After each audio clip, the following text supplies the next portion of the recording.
Hey guys, it's Toby here, and this is Toby Talks, episode 10, Mania.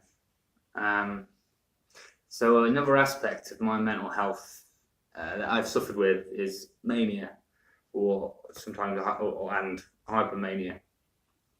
The definition of mania is, and I've got this off the Mind website, is periods of overactive and excited behaviour that have a significant impact on your day-to-day life. And hypomania is simply a milder version that lasts for a shorter period of time. So mania might be weeks, hypomania might be a few days. Now, my experiences of mania have come usually whilst deep in the struggles of depression and anxiety, and they take me completely by surprise.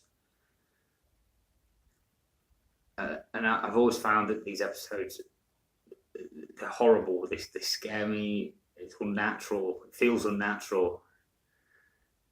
I think there's a lot of pain that it causes. I really don't like mania. Some people have said that they quite enjoy mania because it's a buzz. It's being up. It's being excitable. But that's not how I felt about it. Now, whilst manic, I find that I get uncontrollable bursts of energy. Often causing me to pace around, be at a state of unrest, be fidgety, be incapable to get comfortable. I find it impossible to concentrate or hold on to a thought, and I'm easily distracted. Now, this comes across to a lot of people as like rapid speech patterns, spasmodically jumping between topics that are unrelated, and being inappropriate. Making inappropriate assertions in conversations that upset, anger, or confuse people. And I also lose perspective of myself and those around me. And find my actions are worrying to others as well as my words. And whilst I feel like I'm being completely normal, they're worried that I'm acting weird or go to damage myself in some way.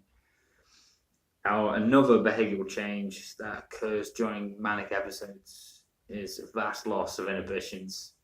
And I have become more promiscuous, more susceptible to bouts of heavy drinking, and less likely to care about hygiene, so not wash myself, not eat properly, not even sleep for bouts of mania. Insomnia comes into it. But you don't realise you're tired, you just keep going. And this has also had a big effect on my bank account over the years. And I spent most of my adult life in trouble with money.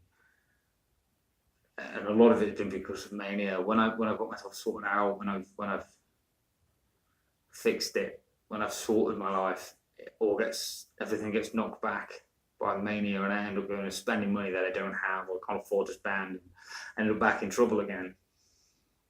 And I also struggle with reality sometimes, and I think it's the heart of mania. And I find that I can start to invent situations in my mind that haven't happened, or make them the truth. And to this day, there's things that I'm not sure whether they happened or not, or whether I've invented them. And that's a difficult way to live, because it affects your daily life. And on occasion, I found myself talking to people who aren't there. But at that moment, they're there, and I believe they're there, and I'm talking to them, but they're not there. That's a real worry when delusions become the truth. And the period in which I am manic, and I completely lose grip on reality. And one recurring thought pattern during a prolonged period of mania last year was the belief that, well, in fact, it wasn't a belief, it was a knowledge. I knew that everything that happened in the world was my fault. I was to blame for everything that happened because because I existed to perceive it. My perception was the reason that everything happened. And if I ceased to exist, everything would cease to exist.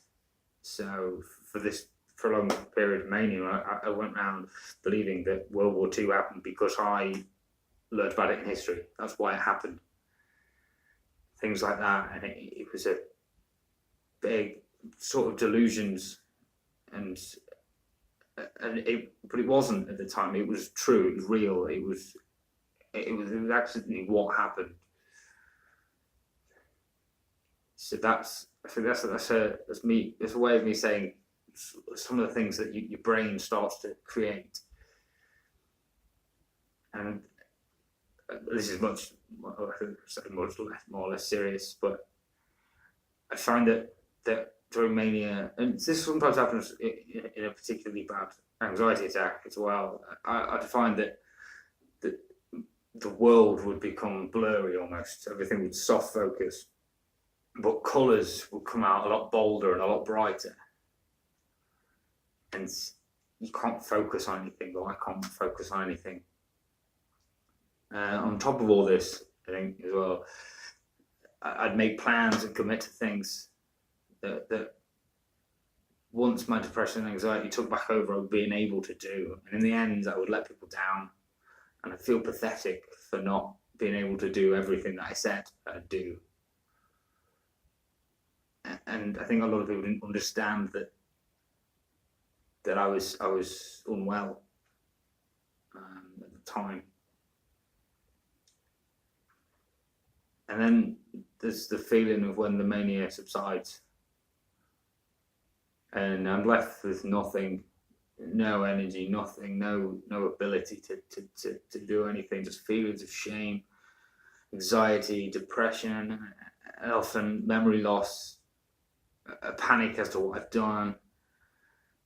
And in turn, my symptoms of depression and anxiety come back tenfold. They get worse, and it's topped up by the slow realization where you slowly get things come back to you, and you realize that you've upset people, that you've spent money, or should I say I've upset people, and I've spent money that I don't have, and I've agreed to take part in many things I'm unable to do. And at the point of true regret, a 2 to 3 day stint in bed, period of staying in bed, it's completely normal. Getting up again can seem like the hardest thing in the world. So to sum up, I think for me, I'd say that mania is terrifying.